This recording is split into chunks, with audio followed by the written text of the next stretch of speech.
ওরে আল্লাহ, আগুন আগুন আগুন, যেরকম গরম সেরকম আগুন। গরুর হাটে আগুন লাগেছে, দেখতে হলে পুরা ভিডিওটা দেখেন। ওরে মা রে, ওরে আল্লাহ রে আল্লাহ, আগুনের মধ্যে আগুন।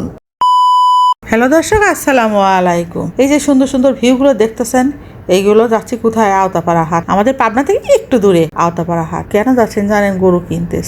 ছেলেরা বড় হয়েছে, ছেলেদের সঙ্গে করে নিয়ে চলে গিয়েছি গরু কিনতে। তো বাজেটটা একটা নির্ধারণ করা থাকে সবারই কম বেশিতে। আওতাপাড়ার হাটে যেয়ে দেখি, ও মাই গড, আমার বাজেট থেকে অনেক অনেক গুণ বেশি গরুর দাম। ওরে বাছুর গরুগুলোর যা দাম, ওরে আল্লাহ রে আল্লাহ, গরুর গার কাছে যাওয়াই যাচ্ছে না, শর্ট মারে দিচ্ছে। যাই হোক, প্রত্যেকটা গরুর দাম দেখতেছি এবং গরুগুলো দেখলাম, দেখে হাট জাস্টিফাই করে তো দেখলাম যে না, অনেক দাম এবার গরুর বাজার গরম, গরুর বাজারে আগুন ধরে গেছে। যাই হোক, এই যে লাল গরুটা দেখতেছে, এই গরুটা মোটামুটি পছন্দ হয়েছে। বললাম যে গরুটার দাম কত মামা? মামা কয় কি, এই গরুর দাম 1,30,000 টাকা। আমাকে মামা বাড়িতে নিয়ে যান। এই যে সবাইকে দেখতেছেন, এনারা কেউ বিক্রি করতে পারে নাই, এনারা কিন্তু ব্যাপারী, সব গরু ফেরত নিয়ে যাচ্ছে।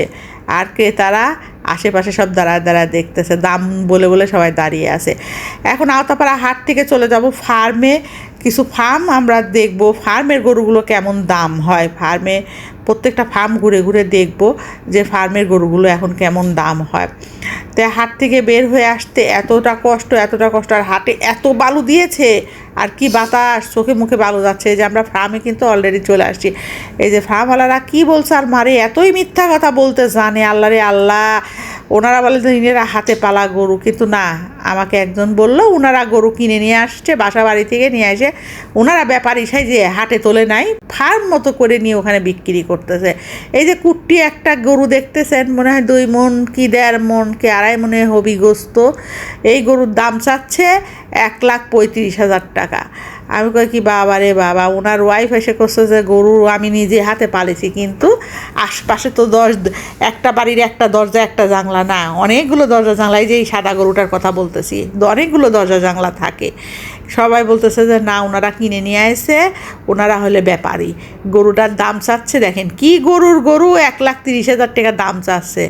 আমি তো শুনি আমার মাথা অনেক ঘুরিয়ে ঠাস করে পড়ে যাবে লাগলাম।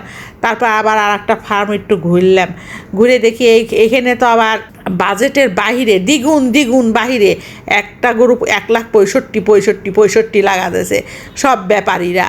আর এখন একটা বাসা বাড়ি গেছিলাম, কিন্তু দুঃখের বিষয় বাসা বাড়ির গরুটা বিক্রি হয়েছে। আর এই যে ভিউটা, ক্লান্ত হয়ে এক জায়গাটা দাঁড়ায় একটা বাসায় যাওয়ার জন্য অপেক্ষা করতেছি।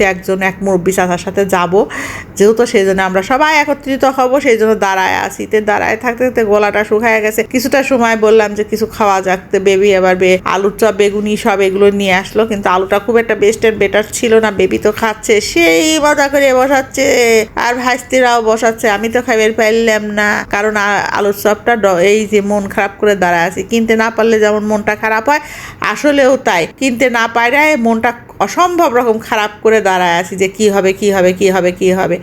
যাই হোক, প্রত্যেকটা গরু দেখেই মোটামুটি ভালো লাগতেছে, কিন্তু দামে পর্তায় পড়তেছে না। এই গরুটার দাম 1,85,000 টাকা। এটা আদারে গরু বলে। এই গরু দেখে তো আমি এক দৌড়ে স্কুলের ঘরের মধ্যে উঠে গেছি, কারণ আদারে গরু নাকি দিনের বেলা বাইর করলে যে এরকম ছুটাফাটা করে জন্মের প্রথম শুনলাম।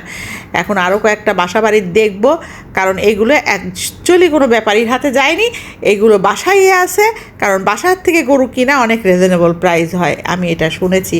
তো বাসাগুলো দেখেন না, কি গ্রাম অঞ্চল, প্রত্যন্ত গ্রাম অঞ্চল। আমার জন্মে এরকম প্রত্যন্তর গ্রাম অঞ্চল দেখিনি। এই গরুটার দাম মোটামুটি রিজনেবল প্রাইস, 1,38,000 বলে, কিন্তু গরুটা ভালো। কিন্তু 1,38,000 হলে গরুটা নেওয়াটা ঠিক হবে না, সেই জন্য আমরা ওখান থেকে চলে আসছি। এই হাটে তো আমাদের গরু কেনা হলো না, নেক্সট কোনো আবার হাটে আমরা গরু কিনবো। তো সবাই ভালো থাকবেন, সুস্থ থাকবেন, আল্লাহ হাফেজ।